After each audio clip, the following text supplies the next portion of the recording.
Good evening, everyone. This is Stephen Mangan saying welcome to the Graham Norton Show!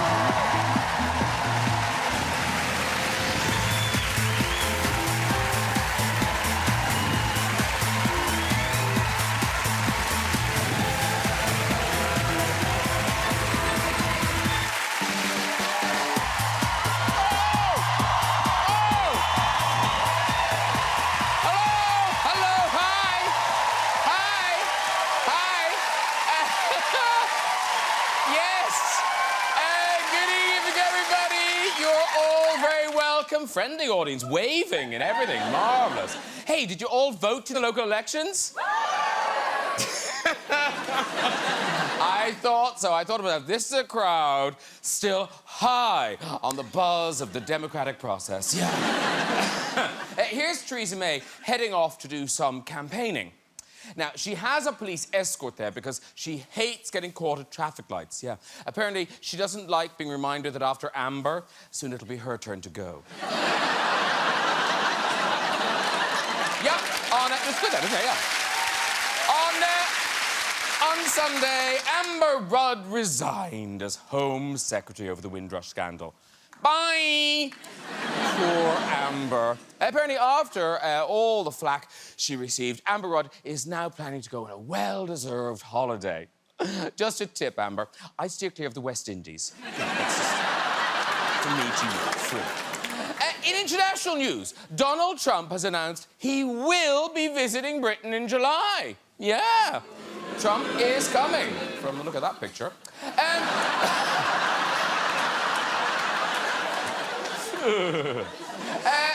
Tiny hands. Trump will be visiting the new American embassy, which is just a stone's throw from central London, as we'll no doubt be finding out. In a week when it's been alleged that the American president, faked his own medical and did pay off a porn star to keep quiet, at least he can rely on a warm welcome from our royal family. Hey, William. Let's get some guests on! Later, we'll have music from chart-topping pop star Jess Glynn, everybody! Yeah! But first, this star of Benidorm and still open all hours is quite simply one of the funniest men in Britain. It's a huge pleasure to welcome back Mr. Johnny Vegas! Woo! Hello, sir. Hello. Nice to see you. Have a seat. She's the award-winning star of Silent Witness, who's currently playing a feuding neighbour with Johnny in BBC One's new sitcom Home from Home. Please welcome Emilia Fox, everyone! Woo! Looking good. Like a pop of colour. Lovely to see you. Have a seat, too. And from Green Wing to episodes, he's played everyone from Adrian Mole to Tony Blair and is one of the country's favourite comic actors. Please welcome Mr. Stephen Mangan! Woo! Hello.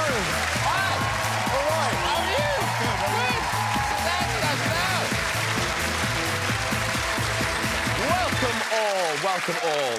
Now, before I do another thing, I should just say, if you are an Amy Schumer fan and you tuned in expecting to see her tonight, apologies due to ill health. She wasn't able to join us this time round. So now...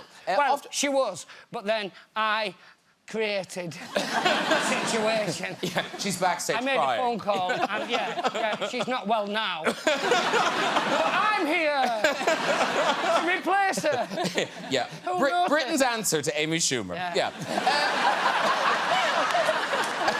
Now, here's the thing. Often, when I have guests on the show, I say, do you know each other? But it takes on an added thing tonight because, Stephen, you're not very good at meeting kind of well-known people. On the show, you talked about meeting Robert De Niro, but it's happened to you with other people as well. Yeah. Well, the De Niro one was embarrassing. I met De Niro at a party. I saw him across the room. I thought, I've got to go and say hello to him. I got my courage up. I walked over and I said, hello, I'm Robert De Niro. He said, no, I'm Robert De Niro. I was walking along the Strand in London. I saw a woman across the street, and I ran over and went, hello!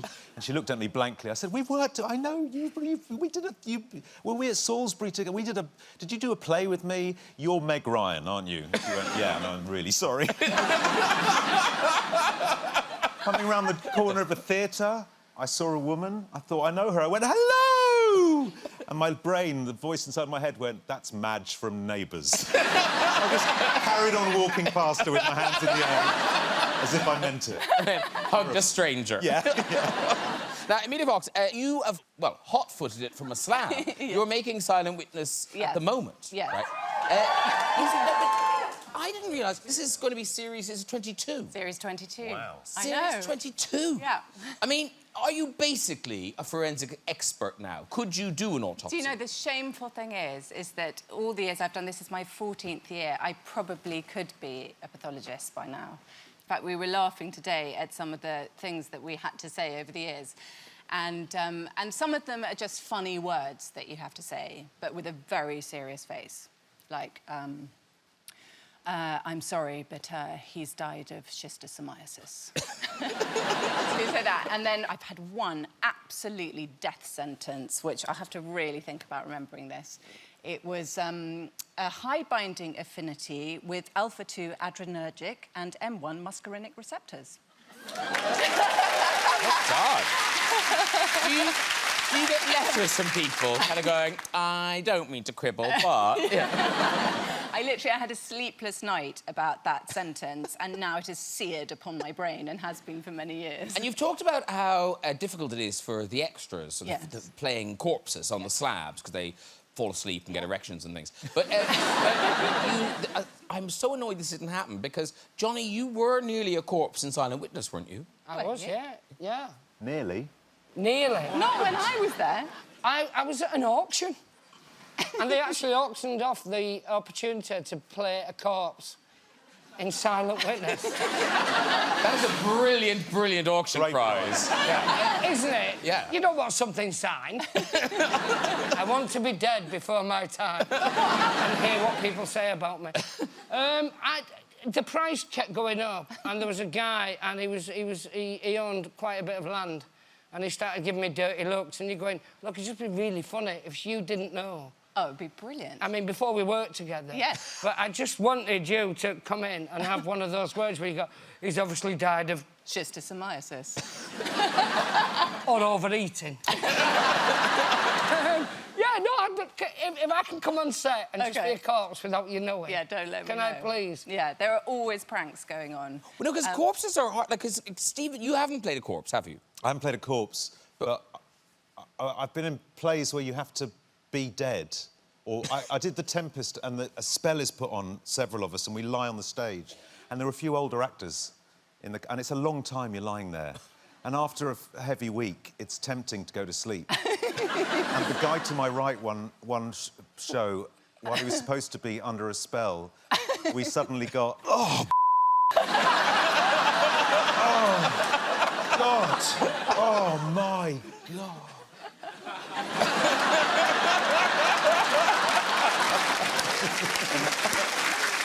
Very good.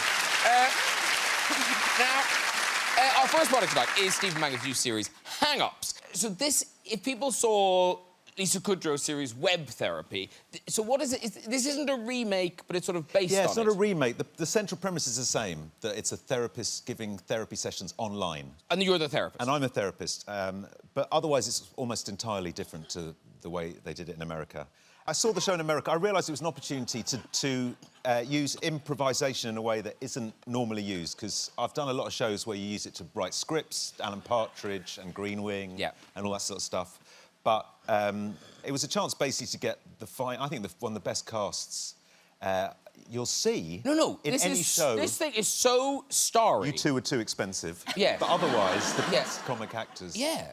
Give us some of the names. I mean, We've got David Tennant, Yeah. Charles Dance, Jessica Hines, Catherine Parkinson, Richard E. Grant. He is filthy, that man. It's just a wall of hilarious filth. So that's all improvised? Yeah, there's no script at all. At all? At all. Oh, I assumed... Oh, yeah. Oh, no, we don't improvise to get a script. We turn up, he's in one room, I'm in the other, they switch the cameras on, we're doing it live, and we just start talking.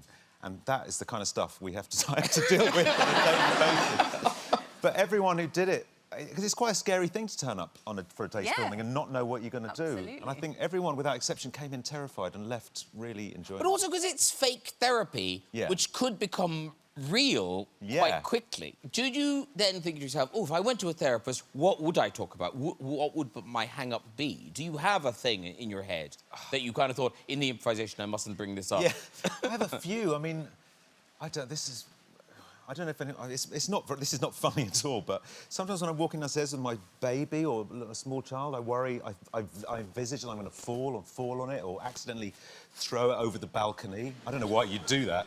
And I just want to make it clear, I've never thrown any children over any balconies. But I have these mad thoughts that something terrible's going to happen, so maybe I'd bring that up. Is that irrational? I feel like I'm in therapy now. No, that sounds quite rational, being scared of dropping your baby. But also not, but suddenly just doing something that's not rational, like... Right, stop talking, stop talking. I want to throw the baby, Graham! I hate it! It's ruined my life!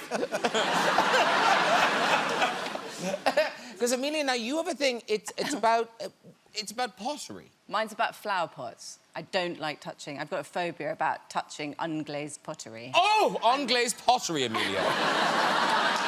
I think we can all relate. No, but like flower pots and are you afraid buttons. of them? Yes, I am. I mean, afraid, like I don't run away from flower pots, but I just don't want to pick them up. What do? Do you scream? Do you come out in a sweat? Greenhouses just stay away from them. To stay away from them. Right, yeah. I don't fling them over like... But it's fundamentally unglazed terracotta. Yeah. Got to tell you know this. lots about pottery. Yeah, I did a degree. It's unglazed terracotta, and it lets the soil breathe. Right. And for garden pots, it's sometimes essential. A pot in the garden with a glaze on it is actually doing more harm to the plant than an unglazed pot. You know nothing. Sorry, we're friends. But what about when we were in the hot air balloon, though? Yeah, Talking of fears that's and not phobias. a phobia, that's sheer fear. I don't like heights. We were stuck in a hot... Well, I mean, we weren't stuck because it was an amazing trip in a hot air balloon together. I was stuck. You were enjoying it. Johnny just sank lower and lower and lower in the basket until we were like, Johnny, has Johnny thrown himself out? And he was sitting at the bottom. And I didn't realise how bad vertigo can be because you were worried that I was going to... Yeah, the worst thing with it, I'd never had it before, and I went up Table Mountain, and I'd never suffered vertigo. And I was finding the cable car, I had something to hold on to. I got out, and I just turned into... I can best describe it as like Spider-Man looking for the contact lens. And I started making these noises I'd never made before, going... And if anyone went near the edge, I had this, like, throwing the baby... Yeah. ...that they were just going to, like, a gust of wind was going to take them over, and you're going... Were you filming in it, or were you just on a pleasure trip? No, we were filming, but they went, oh, we'll get you in our table, and I went, no, really, I've just had a bad experience, and I've realised I've got vertigo, and it won't be fun for me. And they all went, oh, won't that be hilarious? And we went up in the balloon, and it was like... and you kept leaning over. It wasn't hilarious. To the point that I almost wanted to tip you out. This is where my fear is based. You don't have to lean that far. You're in a basket, and I'm not good at maths. We're millions of miles in the air. That's what was going through my head.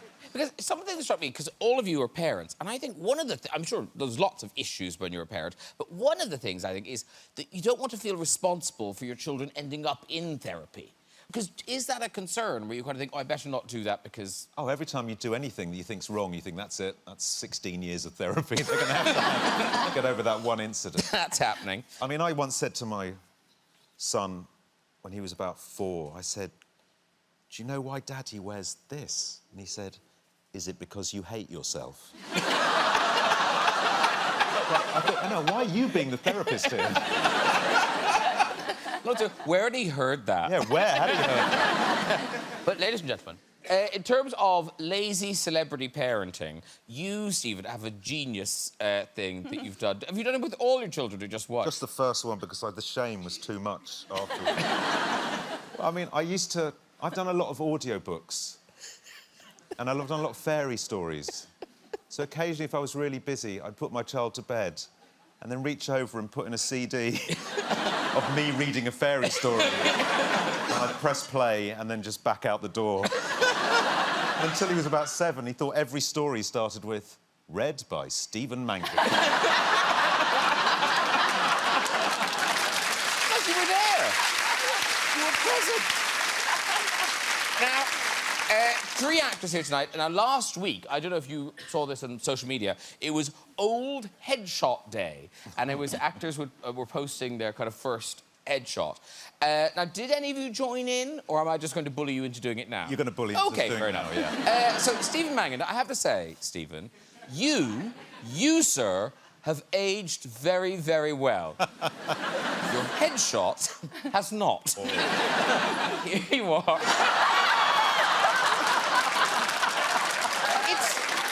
It's like a wall of hair. Oh, my God. What's terrifying about that is not only at some point in my life do I look at that and go, yeah.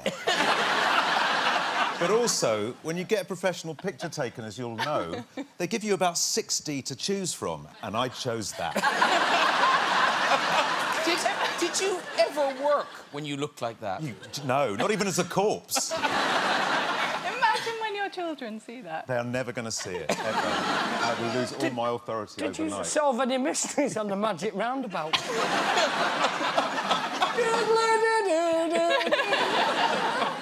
Hey, look, this is Johnny Vegas. Oh, no, don't. This is your very, very, very, very first publicity shot. This is the one you...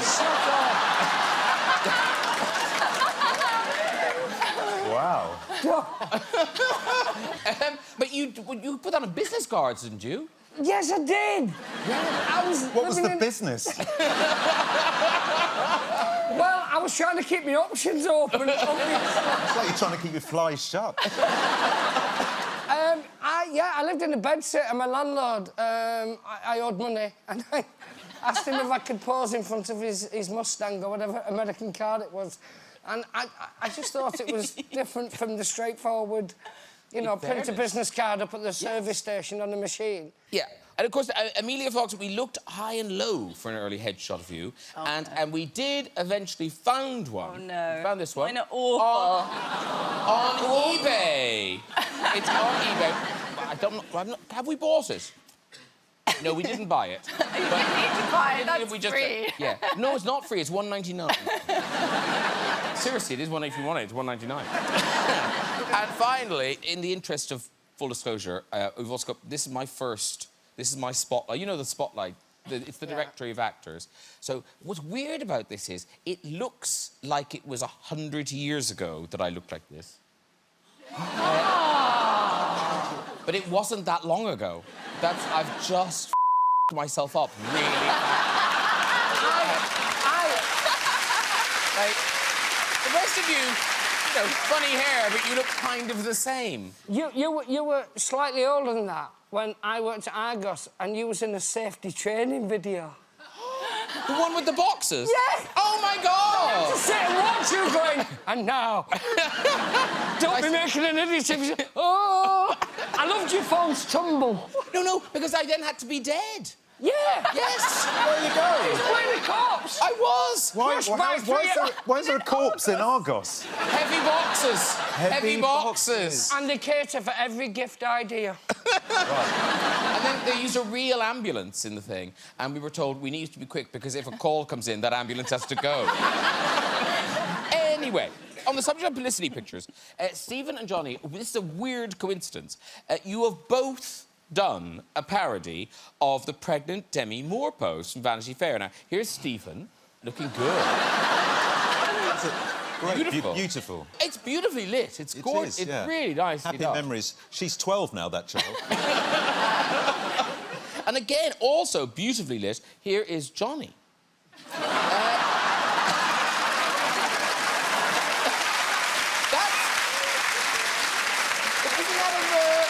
Isn't that in the National Portrait Gallery? Unfortunately, I had no need for prosthetic. Well, that's all you. Thing is, I look like I wanted to get pregnant.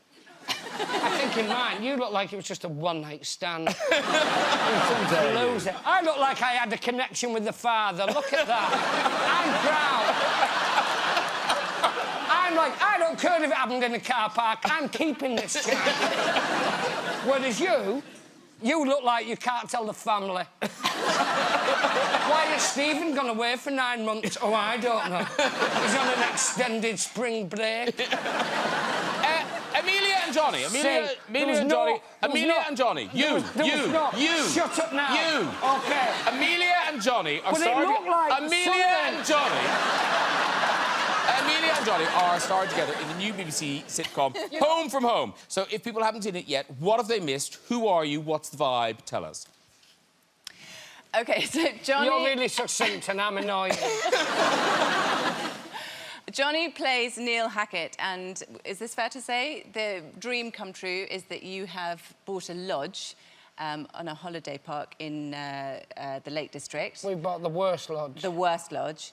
And I play Johnny's neighbour, Penny Dillon, and I'm there with my husband and daughter, and we have a very opposite kind of lodge, which is a luxury lodge with a hot tub and all of that. And it's really about our holidays and how we coexist badly together. It's about, you know, the notion of classless Britain, which doesn't exist. And you are the snob, your husband's adorable, but I see in him everything that I'll never be, and the inverted snob in me wants to compete constantly. We have open battles. Yeah.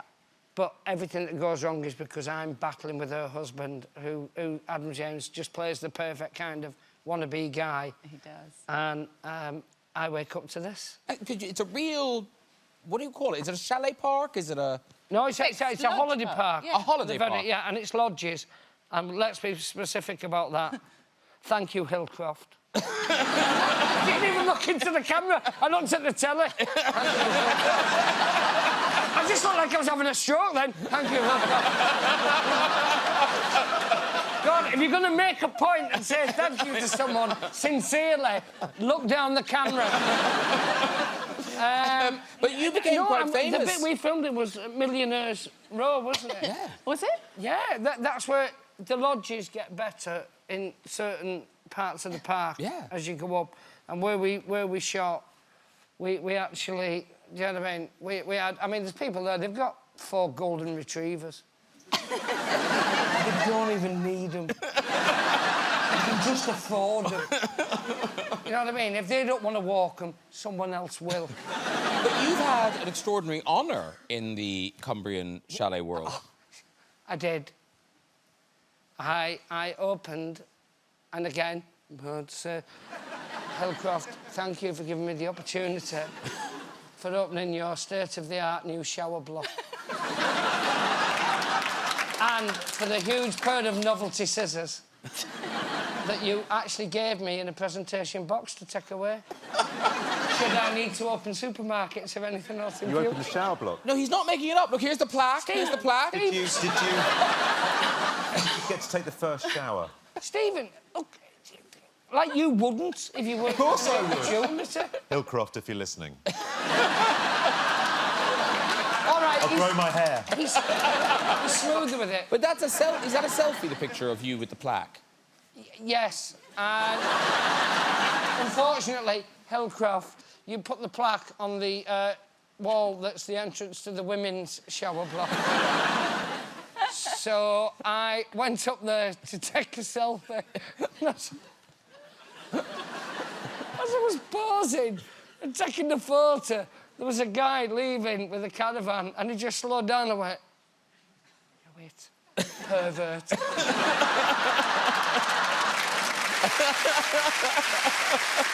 Oh, dear.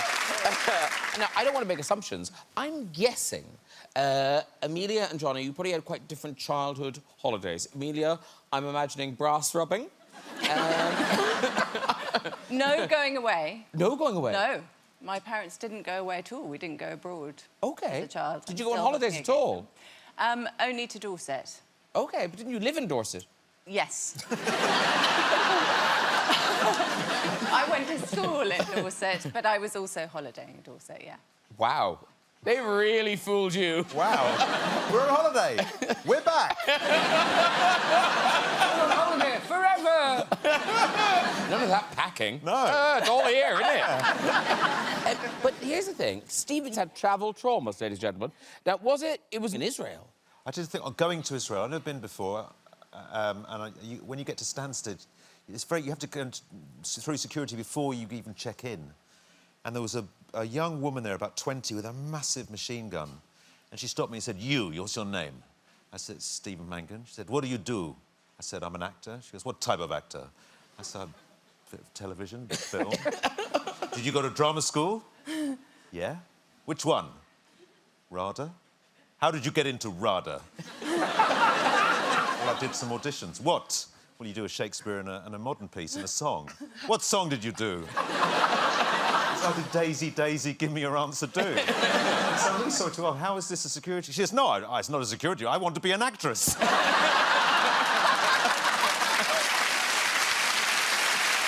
Right, it's time for music.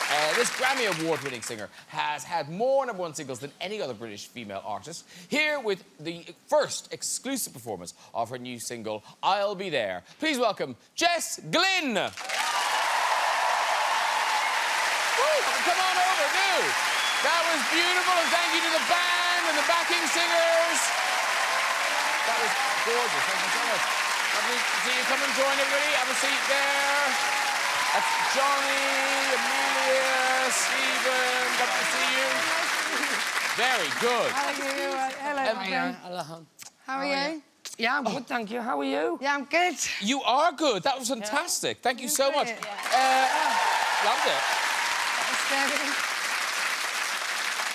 This is Year of the Glynn.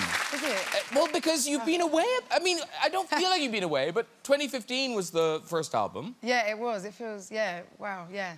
Yeah, it's 2018 now. It is, yeah. Work a bit harder.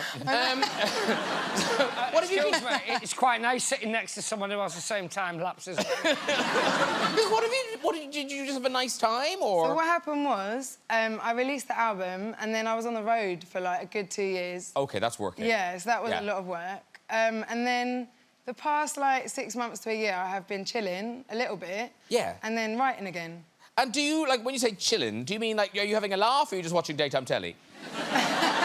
Yeah, like, having a laugh, going to the pub, seeing my family and my friends. Live-work balance. Live-work balance. It's important, yeah. Yes, and maintaining your hair. Yeah, really... That's how you do it. That's a life's work. You need to think.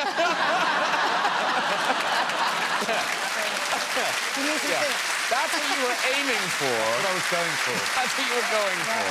Hey, do you know, if you had, you know, if someone on this panel had chosen a different life path, you could have been doing a collaboration with them. Because, Stephen Mangan, music was your first love. Oh, wow. Music was my first love, yeah. Yes. Yeah, I was You were in in a a band. proper band. Yeah, in a band, Aragon, we were called.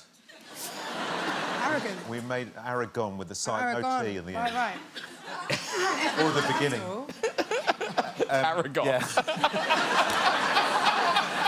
Did you come on with a mighty sword? We had an album called The Wizard's Dream. Which had three songs on it. One was called The Dragon. It was 15 minutes long.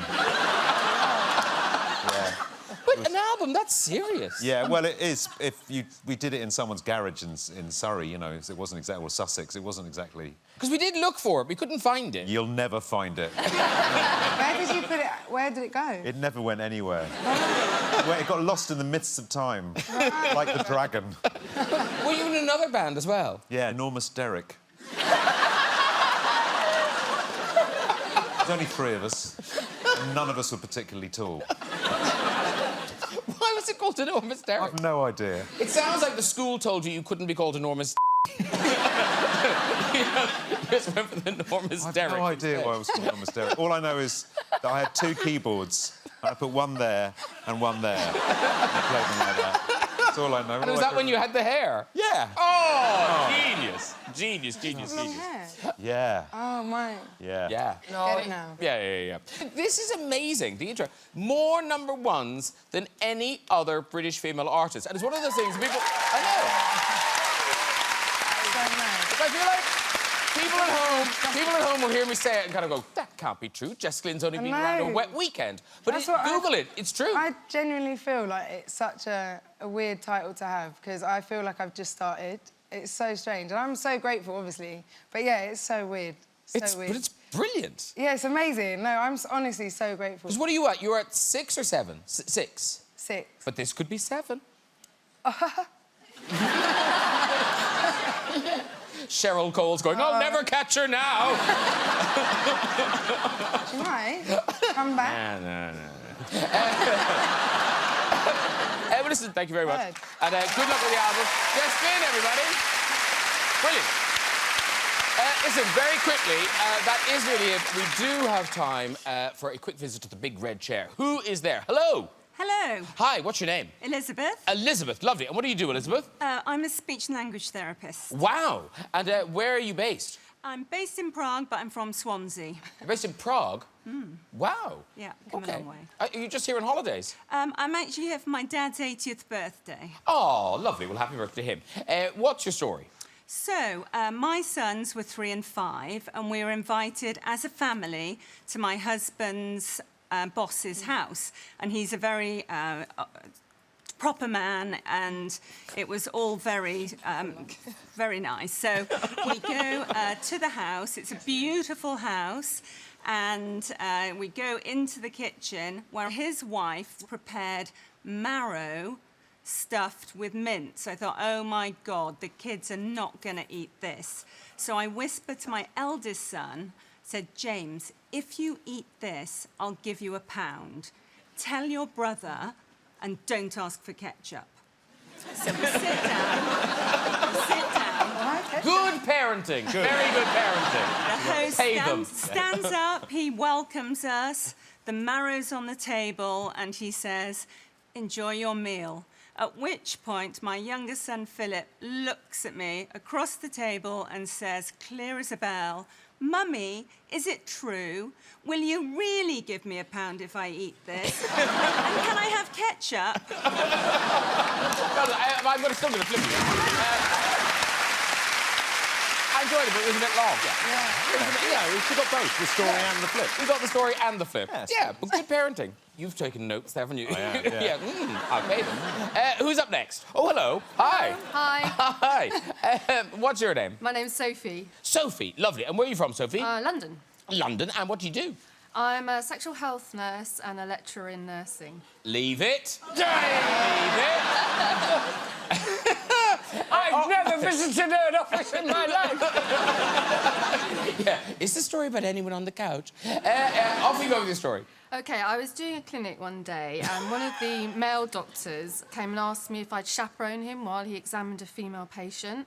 So I went in with him and we got the patient on the couch and everything was fine. And he started to examine her and it all went a bit quiet. And he said she had symptoms for a couple of weeks. So, you know, he was having a look.